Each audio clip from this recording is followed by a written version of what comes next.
안녕하세요. 비자 인 코리아 장인닷컴 행여사 장인닷컴 잡스의 장만희 행여사입니다. 최근에 페이스북에 제가 D2 유학생 관련해서 시간제 취업 허가 정보를 좀 올렸는데, 그거 이후로 조금 더 추가된 부분들, 좀 자세한 사항들이 좀 있어서 오늘 영상을 만들었습니다. 오늘 말씀드리는 정보는 1345 통해서 확인했던 정보이고, 현재 지금 진행되고 있는 D2 유학생의 시간제 취업 허가가 이제 10월 1일부터 바뀐다고 합니다.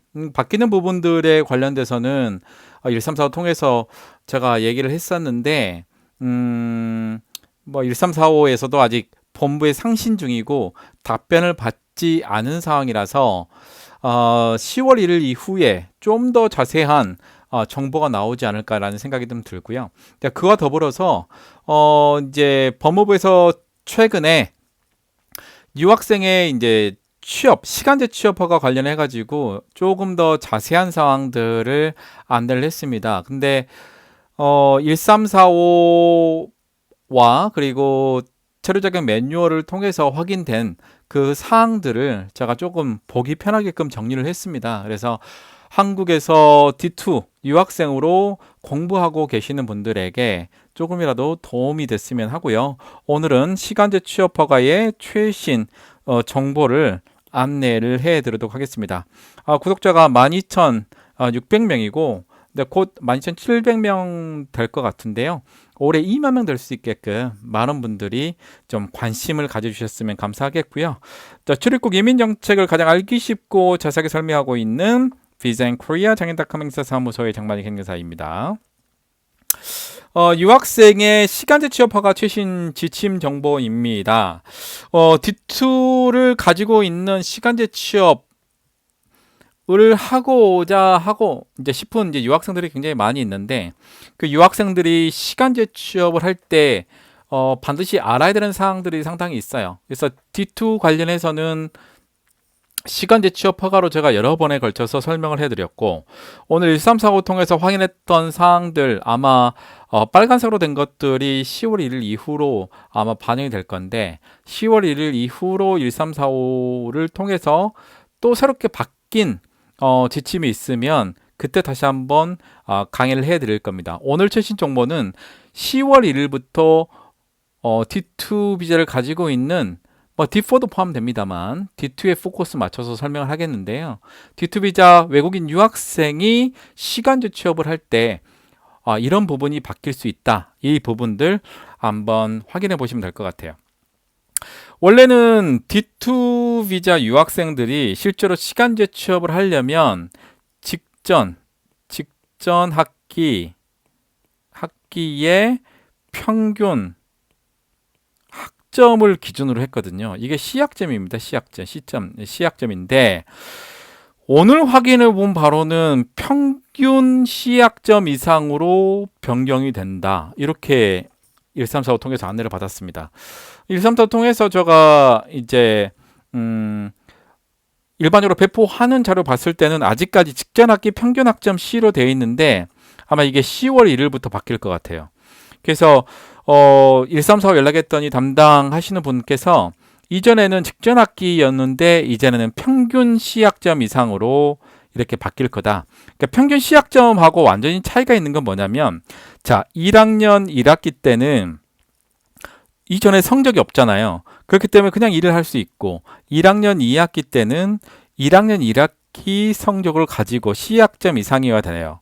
근데 이제 이렇게 되고 이제 2학년 1학기 때는 뭐 이제 B학점이고 2학년 2학기 때가 예를 들면 D학점이다.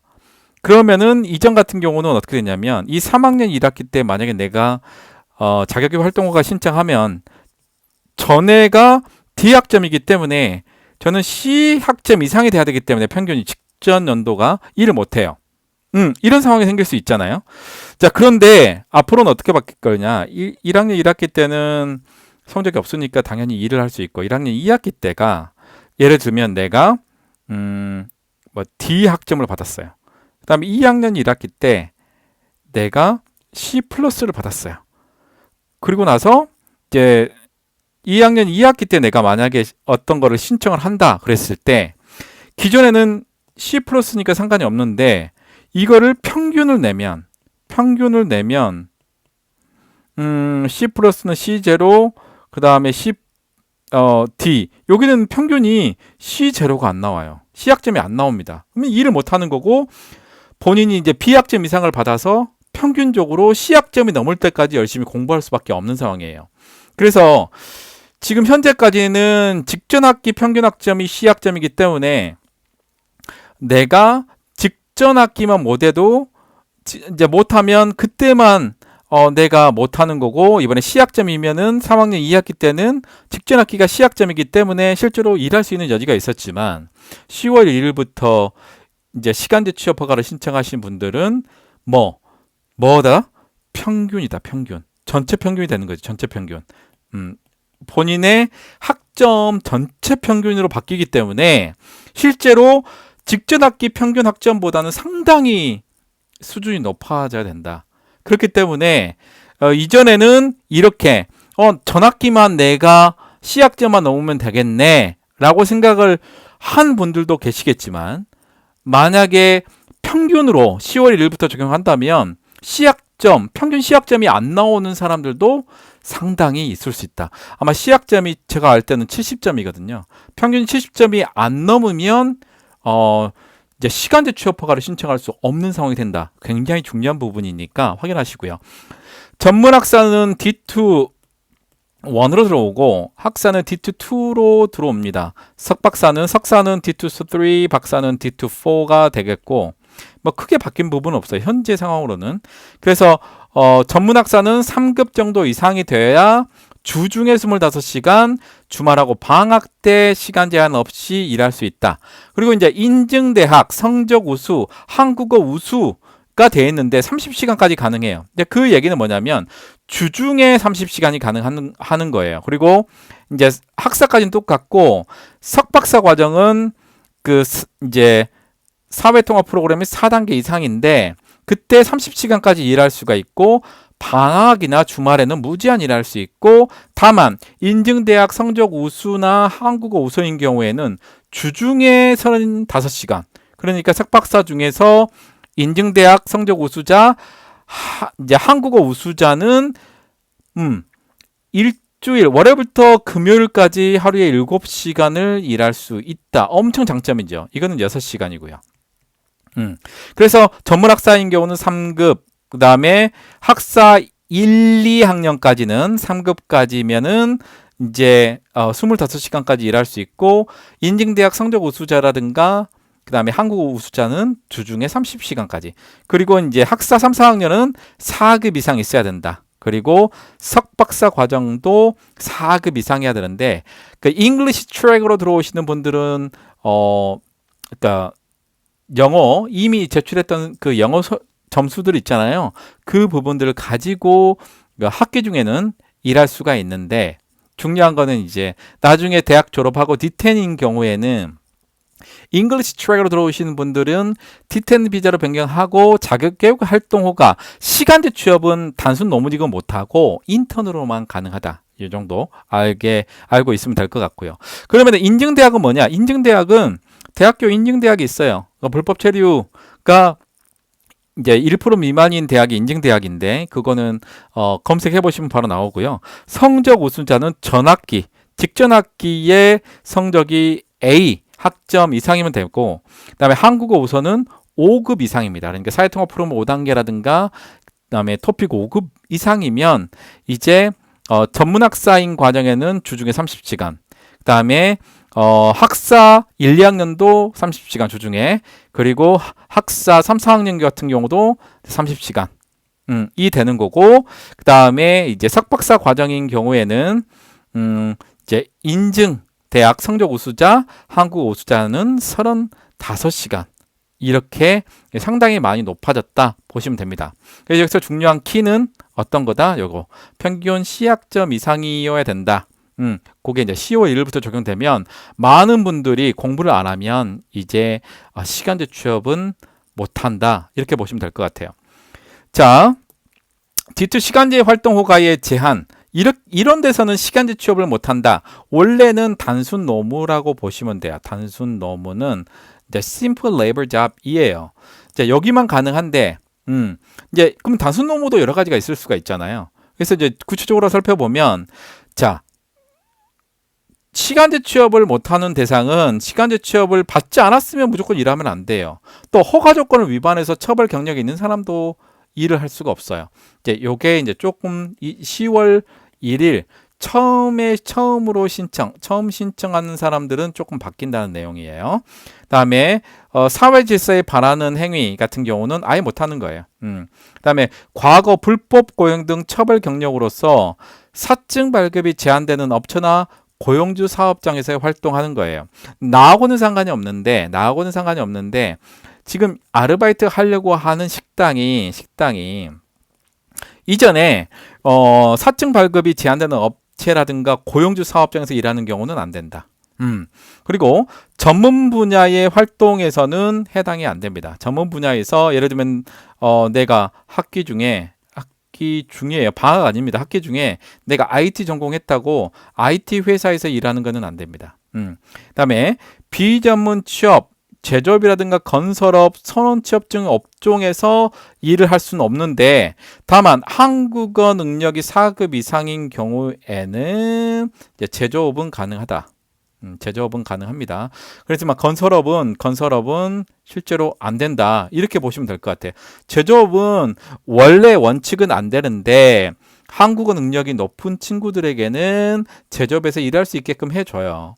근데 이제 건설업인 경우에는 전혀 안 된다. 이렇게 보시면 될 것 같고, 그다음에 미성년 학생을 대상으로 외국어 교육 유관 시설에서 회화 지도 이투로 영어를 가르치거나 중국어 가르치거나 일본어 가르치는 경우는 안 된다. 그래서 영어 키즈 카페라든가 영어 캠프라든가 외국어 회화 학원에서는 절대 일할 수가 없다. 특별한 경우 제외하고는 말씀드렸습니다. 그다음에 중요한 게 이겁니다. 특수 형태 근로 종사자가 특히 택배, 배달, 배달 대행 업체 라이더 있잖아요. 대리기사라든가 보험 설계사라든가 학습지 교사라든가 방문 판매원 등의 어떤 파견, 도급, 알선 관계에 따른 취업 활동은 원칙적으로 할 수가 없습니다. 그러니까 이 파견 도급이라는 관계는 뭐냐면, 자, 내가 A라는 사람이고, 자, 회사가 A라는 회사가 있고요. 그다음에 B라는 회사가 있어요. 자, 조그마한 A 회사에서 나를 고용을 해서 내가 A라는 회사에서 일하는 게 아니고, 자, B라는 회사에서 일하는 경우가 파견이나 도급이라는 겁니다. 자, 근로계약 관계를 체결할 때는 이렇게 체결을 하고, 그다음에 근로계약을 하려면은 스몰 a라는 회사하고 근로계약해서 여기서 일을 해야 되는데, 이 A라는 회사하고 근로계약하고 실제로 일하는 곳은 B라는 회사이면 이게 파견이나 도급이 됩니다. 그래서 이 부분들은 일할 수가 없다. 자, 원거리 근무는 이번에 조금 완화된 규정이에요. 자, 이전에는 수도권은 1시간, 그 다음에 비수도권은 1시간 30분, 이렇게 이제 거주 기준을 해서 이렇게 나눠졌었는데, 요거는 이제 조금 안 보고, 다만 원거리 근무인지 여부는 너무나 떨어져 있는 경우에는 이제 심사를 별도로 한다. 그래서 이전에는 시간으로 나눠졌는데 실제로 내가 차가 없는 경우는 솔직히 1시간 30분이라도 1시간이라도 서울 안인데 못 가는 경우 있어요. 근데 그런 경우 또 비수도권인데 거기는 전철이 없어가지고 버스로밖에 이동을 못 하는데 이런 경우가 있을 수가 있잖아요. 그래서 원거리 근무에 대한 시간은 실제로 보지는 않지만 이제 내가 거주하는 지역하고 실제로 내가 일하는 곳하고의 거리가 얼마만큼 먼지는 이제 출입국 공무원이 이제 심사를 거쳐서 이제 허가 여부를 결정을 합니다. 그래서 다만 중요한 건 이전같이 뭐 1시간, 시간 반이라는 개념은 없어졌다. 자, 그 다음에 D2 시간제 취업 활동에서 예외적으로 허용하는 경우 있어요. 예외적으로. 원래는 안 되는데 예외적으로 하는 경우가 뭐냐면 제조업 아까 설명했잖아요. 원래 제조업은 안 되는데 한국어 4급 이상이면은 할 수 있게끔 해줘요. 다만 건설업은 안 됩니다. 자, 사업자 등록증상에 제조업이나 건설업 등의 제한 업종과 그 이외의 서비스 업종이 이렇게 있는 경우, 서비스가 있는 경우는 서비스 업종에서 일을 하는 경우는 가능하다. 그다음에 영어 키즈 카페나 영어 캠프에서 외국어 교육 유관 시설에서 내가 영어를 가르치는 게 아니고 보조원, 놀이 보조원으로서 활동을 하는 경우에는 허용을 하겠습니다. 그래서 영어나 뭐 일본어, 그다음에 중국어를 언어를 가르치는 거는 안 되지만 부수적으로 보조원으로 활동을 하는 거는 가능하다. 그다음에 시간제 또는 전일제 계절 근로도 가능합니다. 이거는 뭐 이미 다 나왔던 거고. 그다음에 전문 분야 중에서도 보조적인 활동이에요. 내가 IT 하게 되면 E7-1이잖아요. 여기서는 원래 시간제 취업을 못 하는데 내가 IT 기업에서 어떤 거? 보조적인 활동하는 거예요. 문서, 정리, 뭐 이런 것들 할 수 있잖아요. 이런 부분들은 충분히 할 수 있는 부분이다. 그다음에 1학습 연계 유학생이 T2-7 가지고 있는 사람이에요. 전문 분야의 인턴 활동을 할 수가 있는 경우는 예외적으로 활동을 하는데 T2-7은 국비 장학생이에요. 국비 장학생으로 한국에 들어오는 사람이 원래는 방학 중에만 인턴 활동이 가능하거든요. 근데 자, 재학 기간 중에 1회 최대 6개월, 방학에는 제한이 없게끔 인턴 활동을 할 수 있다. 인턴 활동을 할 수 있다. 내가 IT인데 내가 D2-7으로 들어왔어요. 국비장학생으로. 이런 경우에는 뭐다? 재학 기간이라도 인턴을 할 수 있다. 근데 인턴을 할 수 있는 기간은 이제 25시간 그리고 주중에요. 그리고 이제 인증대학교 한국어는 30시간까지 일할 수 있고 석박사는 35시간까지 일할 수 있잖아요. 이 부분에 대해서 재학 기간 중 최대 6개월 방학 중에서는 횟수 제한 없이 이제 인턴 활동을 할 수 있다. 자, 방학 기간 중에 학위 과정의 유학생의 전문 분야의 인턴 활동이 있습니다. 그러니까 방학 기간 중 아까 1학습 연계 유학생은 인턴 활동을 할 때 국비 장학생은 뭐 재학 중에도 가능하고 원래는 그다음에 이제 학위 과정에 유학생이 이제 E1, E7 할 때는 뭔데 방학 기간에 인턴은 할 수 있다. 방학 기간에 인턴은 가능하지만 1학습 연계인 D2-7은 어디요? 재학 기간 중에서도 1회 최대 6개월 할 수 있다. 재학 기간 중 한 번을 최대 6개월까지 할 수 있다. 방학 기간에 횟수 제한이 없다.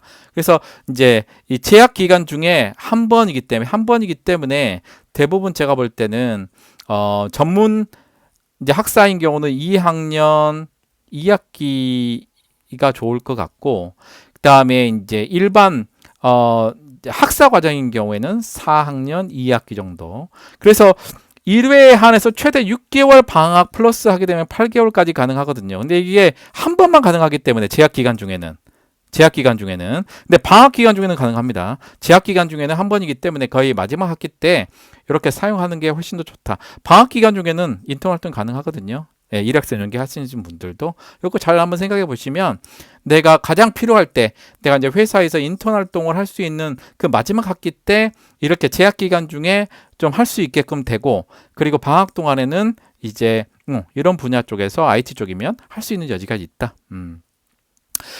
시간제 취업 활동에 예외적으로 허용하는 경우 이제 여기는 이제 허가 이제 이 예외적인 경우가 아니고 이제 취업 활동에 관련돼서 이제 벌칙입니다. 벌칙을 보시면 될 것 같은데 자, 처음에 허가를 받지 않고 취업했을 때 1차 적발을 됐다. 위반 정도가 작은 경우 통고 처분하고 체류 허가를 할 수 있어요. 체류 허가라는 거는 D2로 유지할 수 있다라는 얘기예요. 근데 이 경우라도 솔직히 일은 못 합니다. 일은 못 하는 게 보시면 될 것 같고 2차 적발되면 이제 강제 태그가 돼요. 그다음에 이제 허가를 받았지만 허가 조건을 위반한 거예요. 예를 들자면 내가 5시간을 일을 해야 되는데 허가도 없이 7시간을 일을 했다. 이런 경우는 1차적으로는 너 다음번에 그러면 안 돼요. 허가를 받아서 봐주는 거에 엄중 경고하고 유학 기간 중에 두 번째 적발되면 취업을 이제 못하게끔 되는 거고 세 번째 되면 이제 아예 나가야 돼요. D2를 취소합니다. 근데 이제 중요한 거는 요겁니다.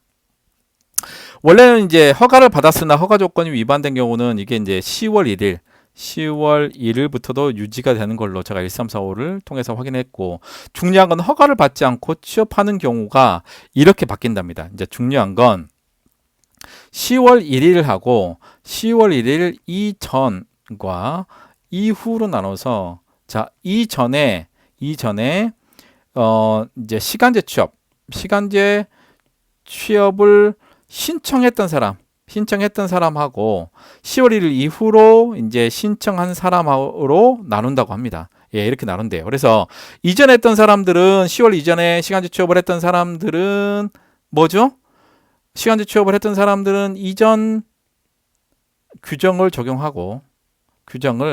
이제 적용을 하게 되는 거고, 10월 1일 이후에 이제 시간제 취업을 처음으로 신청한 사람, 한국에 유학을 많이 왔지만 이번에 처음으로 신청한 사람뿐만 아니고 처음으로 신청한 사람이 되겠죠. 이 사람들 같은 경우는 요거에 대한 규정을 조금 받습니다. 그래서 올해 10월 1일 이후에 최초로 내가 시간제 취업을 이제 신청하는 경우, 그래서 10월 1일 이후에 처음 적발이라도 3개월 이내에 시간제 취업을 받지 않고 일했거나 아니면 위반이 있어 처벌을 받은 경우에는 취업이 그냥 제한됩니다.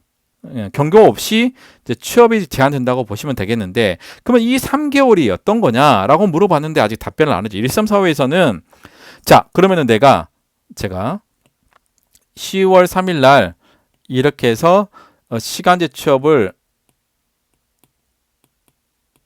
인터넷으로 신청을 하고, 이제 허가가 10월 14일 날 이제 허가가 됐어요. 허가가 돼서, 근데 이렇게 이제 쭉 일해야 되는데 잘못한 거죠. 그래서 이렇게 진행이 돼야 되는데 내가 시간제 취업 허가를 받지 않고 10월 14일 날에 일하다가 걸리거나 위반이 있는 경우예요. 그래서 내가 11월 1일 날 돈을 냈어요. 그러면 다 끝나는 거잖아요. 그러면 내가 3개월 후면 12월, 1월, 2월이 지난 1개월, 2개월, 2월. 그러면 2월 내가 2일 날 내가 새로 취업을 하게 된다면 내가 어차피 3개월 이내에 취업 허가를 받지 않거나, 그러니까 3개월을 보는 거잖아요. 적발하더라도 3개월 이내에 위반이 있는 경우이기 때문에, 그러면 3개월이 지나고 위반 사항이 있고 내가 범칙금을 내고 3개월이 지나고 나서 취업하면 문제가 없지 않느냐. 내가 이렇게 1345에 물어봤더니 지금 문맥상으로는 그런데 본부에 제가 물어봤는데 아직 답변이 없다고. 그래서 내가 걸리고 이제 10월 1일 이후에 처음으로 이제 이 시간제 취업을 받지 않고 일에다가 걸렸어요. 그래서 걸려서 내가 범칙금을 11월 1일 날 냈으면 3개월 후인 2월 2일이 3개월 되잖아요. 3개월 후에는 내가 다시 시간제 취업 허가를 신청할 수 있지 않느냐.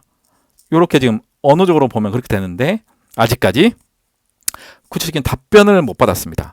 그래서 지금 보면은 10월 1일 이후로 이젠 조금 더 열어주는 모양이에요. 원래는 한 1년 동안은 시간제 취업을 못 하거든요. 이렇게 걸리면. 근데 이제 3개월을 새로 시작하는 사람들은, 처음 시작하는 사람들은 자, 3개월까지만 보겠다라고 완화시키는 건지, 여기는 조금 해석의 여지는 좀 있어서, 다만 이제 10월 1일 이후로는 자, 3개월 이내에 시간제 취업을 받지 않거나 위반이 있어 처벌 받은 경력이 있는 경우는 취업이 제한된다. 그거는 3개월 이전이면 요거는 10월 1일 이후에 최초로 이제 시간제 취업을 신청한 사람들에게만 해당되는 거고, 이전에 취업을 허가를 신청했던 사람들은 10월 1일 이전 걸로 적용하는 거고, 10월 1일 이후로 새롭게 이제 일을 했던 친구들이 허가를 받지 않고 걸렸다, 확인이 됐다. 그러면 그 날로부터 3개월이 지나면 일할 수 있는 거냐. 여기에 대해서는 제가 볼 때 명확하게는 10월 1일부터 1345의 지침들이 나오지 않을까 생각이 듭니다. 그래서 이거는 조금, 그러니까 1345에서 얘기해 주는 거를 조금 더 살을 붙인 거예요. 요게 매끄럽게 이해할 수 있게끔. 그래서 3개월 이내라면 3개월이 지나면은 그냥 취업을 허가받고 얘기를 할 수 있는 거냐라는 얘기가 나올 수가 있거든요. 그래서 요 부분에 대한 명확한 것이 이제 본부에서 이제 우선 물어봤다고 하더라고, 본부에. 그래서 그게 나오면 또 알려드리도록 하겠습니다.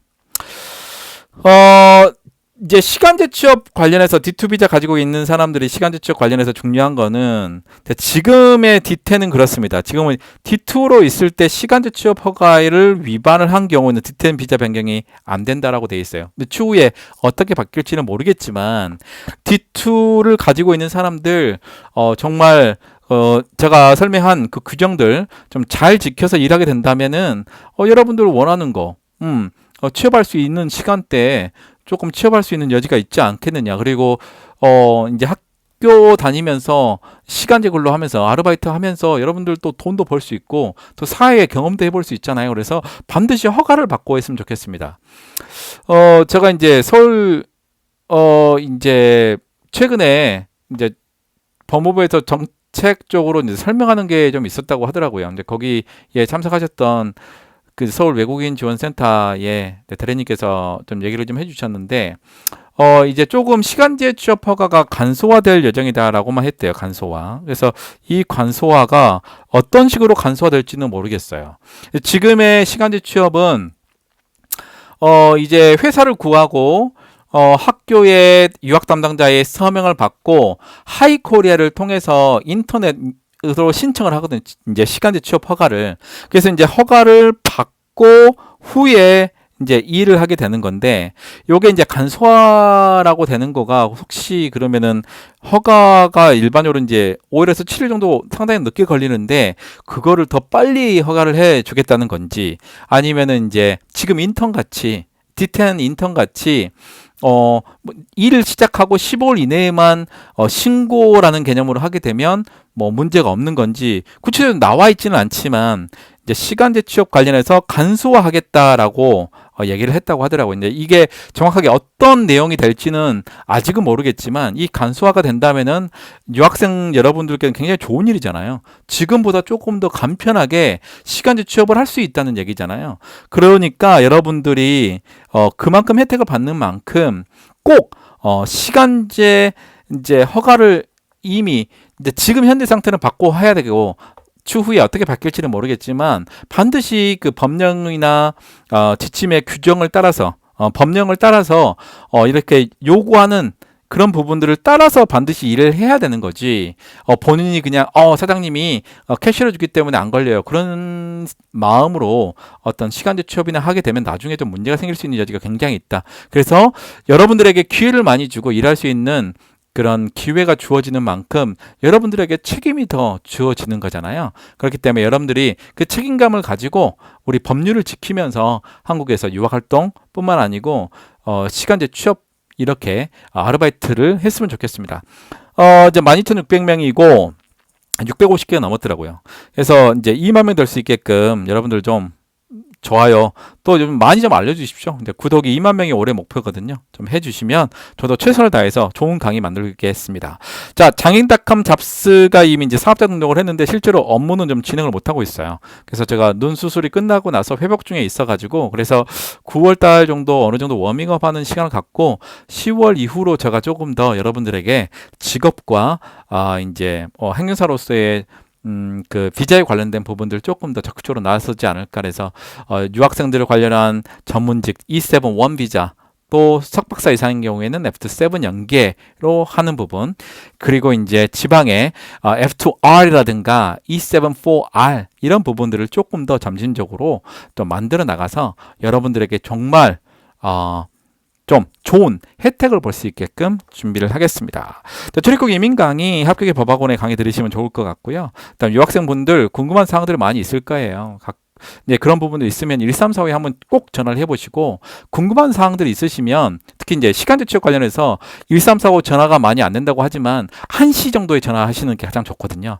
그래서 전화를 해서 모르는 거 애매한 것들은 반드시 확인하고 여러분들 시간제 취업하셔야 돼요. 그렇지 않으면 여러분들에게 굉장히 불이익이 있습니다. 예전에 말씀드렸겠지만 이 불법 취업에서 문제가 생기는 경우에는 D10 구직비자로 변경이 안 되기 때문에 정말로 여러분들 졸업을 하고 한 달 안에 E7-1으로 가야 돼요. F2R이든지. 근데 그 과정이 너무 힘들기 때문에 D10 구직비자로 6개월, 2년까지 가능하잖아요. 그리고 그 다음에 시간제 취업으로도 또 20시간까지 가능하기 때문에 주중에 여러분들 항상 법을 지킬 수 있도록 했으면 좋겠습니다. 그래서 오늘 강의는 한국어로 하지만 여러분들 한국어 배우는 능력을 키우기 위해서 한국어로 좀 했습니다. 좀 어려우신 분들은 뭐 영어 서브타이틀로 AI로 작동되잖아요.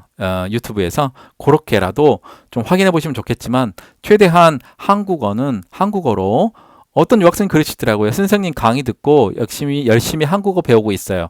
이런 식으로 좀 배우면 뭐 중간중간에 어려운 한국말이 있더라도 여러분들 한국어를 배우면서 또 취업하면서 굉장히 도움이 될 거다 이렇게 생각하시면서 강의 들으시면 좋을 것 같고요. 다음에 더 좋은 강의로 만나 뵙도록 하겠습니다. 이상 비자인코의 장인닷컴 행인사 장인닷컴 잡스의 정만희 행인사 였습니다. 감사합니다.